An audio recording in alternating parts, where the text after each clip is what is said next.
what exactly are the tools and techniques to be used to measure the increase or decrease of salaries. If you go with performance appraisal, here the manager plays a very important role. So he will identify who are those people. Now, performance appraisal gives an idea to each employee where they are, how they are working, what are the limitations of performance appraisal if you are working in an organization.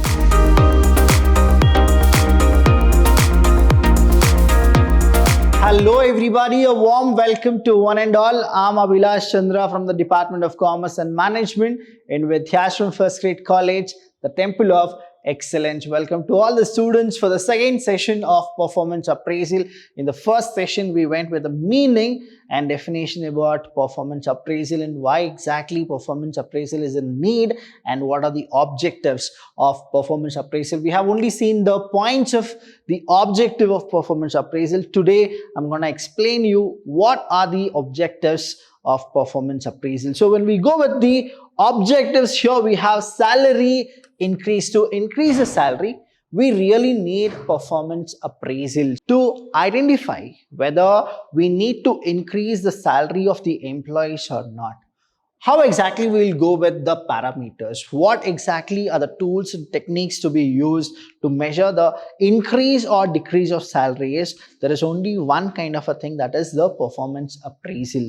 Second is we have promotion. Now that person is deserved to get a promotion or not, a hike in a salary, hike in a position, hike in authority and responsibility. Through performance appraisal, we can able to understand that the person can actually go to the next position. Training and development.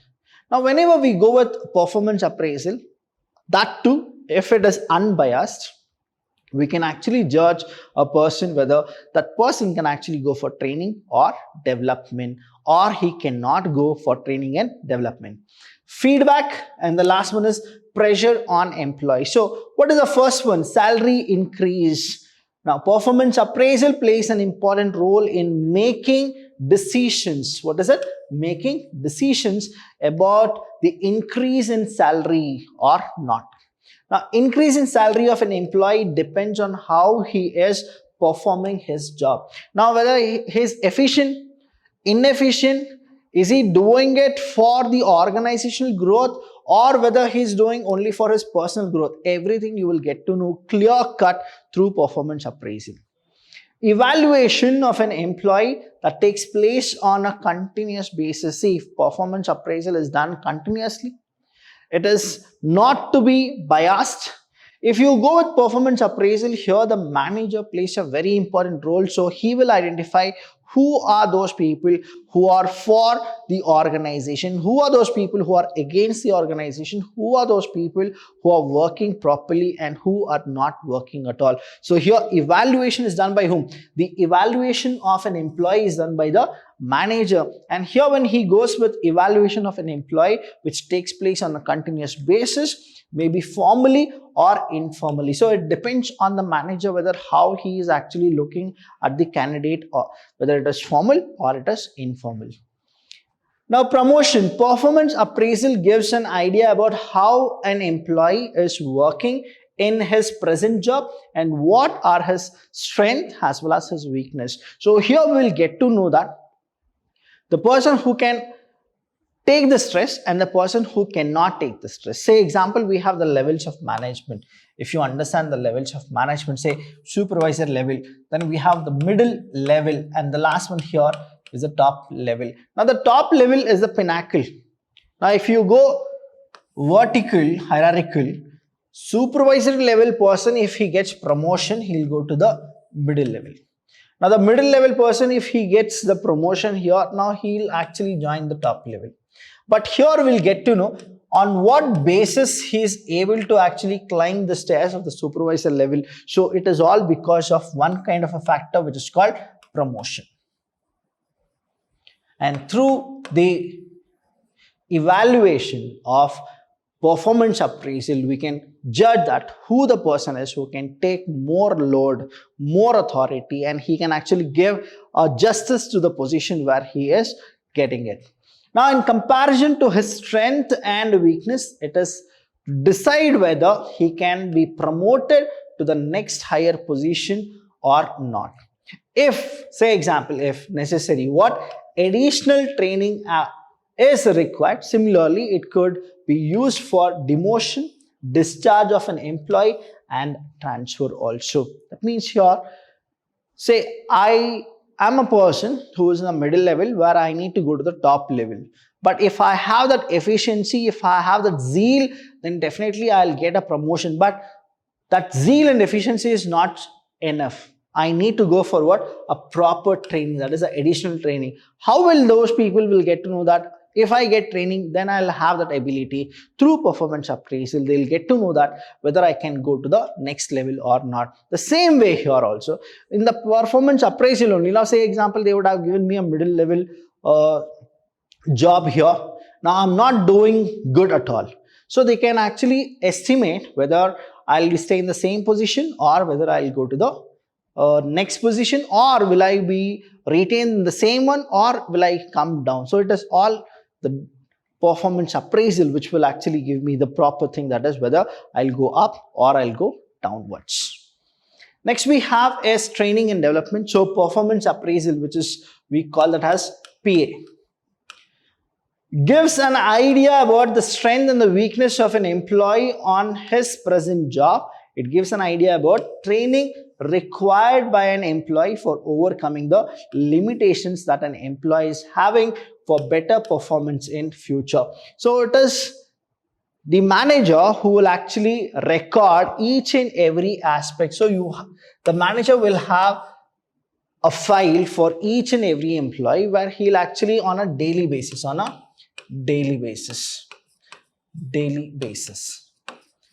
he'll actually start going with the targets, what has been done, how much time he has taken, whether he is efficient or not. So he'll start writing each and everything here.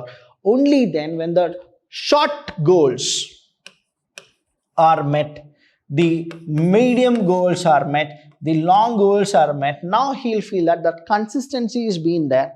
Now he will actually go for whether the employee or the person needs training and development to sharpen his strength, to reduce his weakness, and that is the reason we go with training and development. Next one we have is feedback. Now performance appraisal gives an idea to each employee where they are, how they are working, and how they are contributing towards achievement of organizational objective. So every time, what is the purpose of feedback is to make a person know that what he is doing, whether it is right or wrong. Where is he going wrong? That is also what is given by performance appraisal. So feedback is one of a very, very important aspect in the performance appraisal, where the person who is actually doing something wrong, he should know that where he need to stop. So if you don't give a feedback to a person, whatever he feels, he'll do the same thing. So the mistakes will be another mistakes, right? You have a lot of mistakes until you give that person a feedback. The minute you give him a feedback, what happens is he'll work properly now. And you need to tell him where exactly he stands right now. What is his contribution to the organization? What the organization wants from him? If he does something for the organization is always there to help him. If that kind of a feedback is given to a person, each and every person will actually develop something called quality in their work. Feedback works in two ways. The first way, the person gets view about his performance and he may try to conquer his weakness, which may lead to a better performance. The second one is the person gets satisfied after the relates his work with organizational objectives. So each way, where it is good or it is like bad, that person should know that whether he's doing good for the organization or he need to actually come back and do better to the organization.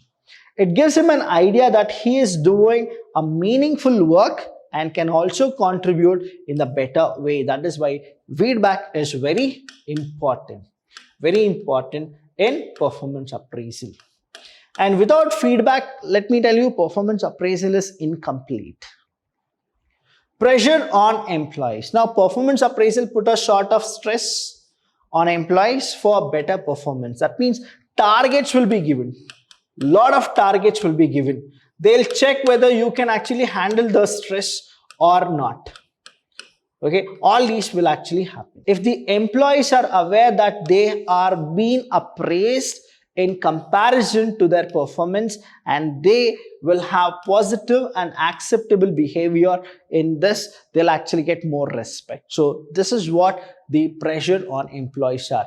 Now we'll go with the limitations of performance appraisal. What are the limitations here? Now I've given you a few of the limitations here. On the basis of that, you can actually see that what are the limitations of performance appraisal. If you are working in an organization, will you be able to adapt to these limitations and make it the merit, or it has the same limitation which you will also face? See, bias of appraisal. Now, who's the person who will go with it? The manager, right? The manager. Now, if the manager is biased, what happens is, even if you do things good also, he'll not appreciate, and he will be biased to one particular group, and he'll only concentrate on those people. Ambiguity in standards, insufficient evidence, several qualities remains without appraisal. Now, many times what happens is, the qualities of the employees will always remain without any appraisal. Whatever they have done will not be shown. Same way we have as strictness tendency, average rating problem, influence of man's job, and we have similarity error. So these are the limitations of performance appraisal. We'll check each one of them very keenly. The first one is bias of appraiser. Now the appraiser of halo effect. Please understand this word, halo effect. In evaluation of employees is the biggest weakness of this method. If the manager is biased, you cannot do anything, because he is the person who actually goes for appraisal. A high rate is given to favored employee, whereas unfriendly employee are rated low. That's the reason many of the corporate, even if the manager doesn't actually make sense when he talks, people feel that he's really good. The reason is because they want him to be very friendly with them. Now, ambiguity in standards. If the standards are not clear, the supervisors may follow different standards for different employees. So there is not equitability in the standards. They have not given the standards clearly. Say example here, the targets is given 2000, you are supposed to go for this. Standard is what the company gives. Actual, you go with 2500. That means you are doing really good. Now when standard is only not set, now whatever you do, how will you know that you have done better or not? So for comparison, you should always have a standard. So if there is a confusion about standard, whatever the other people feel is, whatever they do, it will not be recorded properly. Insufficient evidence. Now an employee who can impress the boss may get a positive evaluation, though his impression is in his own department may be very poor. In such cases, the performance appraisal will be superfluous. Now here, everybody wants in the data, that is what exactly it is. The target, is it met or not? But qualitatively, quantitatively, if you don't have evidence, you cannot prove to it that whatever you are doing is correct. Several qualities remains without appraisal. Now throughout the organization, performance appraisal, only few qualities of employees can be measured. There are n number of qualities of an employee which can never be measured at all, because you don't have the scientific tools to measure those characters. Now all individuals differ from each other in the terms of background, values and behavior. That's the reason the qualities will be merged among them. Now here we need to know that. Say example, there is, I'll go with this example, person A and person B. Now person A, let's go with this. Sharp at 9 o'clock he comes to the job, and 4 o'clock he leaves the job. Now person B, he comes at say 10 o'clock, he leaves at say 6 o'clock or 5 o'clock to 6 o'clock, right? Let's go with this. 5 to 6, he'll actually work. But it is a late login. This is what? Late login. Now, here, the minute you see here, what happens is you feel that person A is actually very good. He really works good because he goes with the right time and he leaves the right time. It's not. How you are supposed to measure is what is that in between 9 to 4 they do. That is what you are supposed to calculate. Now, the person comes at 10 o'clock. He goes at 6 o'clock. What is that he do? Only then you will understand. But here, many of the things will be not highlighted. What will be highlighted is there is a person who comes at 10 o'clock instead of 9 o'clock. But nobody will see that that person is working even after 6 o'clock, 7 o'clock, 8 o'clock. But nobody watches that. The reason is what? Here, few of the performance appraisal quality will not be measured. So that is what the limitations of performance appraisal. Now here, strictness tendency. Now, every evaluator has his own valuation procedure which is regarded as his own standard for evaluation. Say the manager is there. Now there are n number of managers who uses the different technology methods for evaluation. For example, some teachers are strict in evaluation of answer books, whereas others are lenient. Now here, leniency or strictness, what happens is nobody will actually go with a standard because they only go with their standard, not a fixed standard. The lenient tendency is known as positive lenience error, whereas the strict tendency is called the negative lenience error. So you don't have a proper standard. That's the reason that it's a limitations of performance appraisal. Average rating problem. Now, in order to give very low or very high rating, the top managers are required to give reasons to justify the rating. So the most common error committed in the performance appraisal is to give average rating to all employees. Say you have 0 to 10. So usually what happens, the manager, they'll be like this, where they go with average rating problem. All the employees, they work like this, 7. That is 7 by 10. Out of 10, they give 7. So average, they actually go for it. So the people who are really efficient, for them there is a problem. Who are like 10 on 10, they'll never get 10 on 10.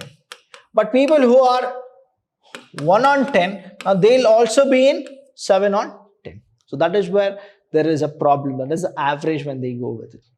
Influence of man's job. Now there is a tendency to give a high rating to highly paid jobs. So a senior employee may get a higher rating than a junior employee. This is what happens, which is very, very bad. Say example, you are in the top level and the middle level. Now top level person will always see to it that who is a person who is doing really good job. Now there is this person who is a junior, who is in the supervisor level, and here there is a person called senior who is in the middle level. Now usually what happens whenever we go to performance appraisal, we don't consider what the junior is doing. We only consider what the senior does. So every time only his performance appraisal will happen, but not the junior. But people will forget that it's only because of the junior work which is carried by the senior. Now the senior is doing more work. So grassroots, if you go with it, you can understand performance appraisal. But if you feel so, you will only go with the influence of a man's job. Only the people who are working more is what you feel that they are the one who are getting more objectives or the goals for the organization, then it is wrong. So the last one we have a similarity error. Now the evaluator tries to look those qualities in subordinates which is he himself possesses. Those who show the similar characteristics are rated high. That is similarity error. That is what happens in performance appraisal.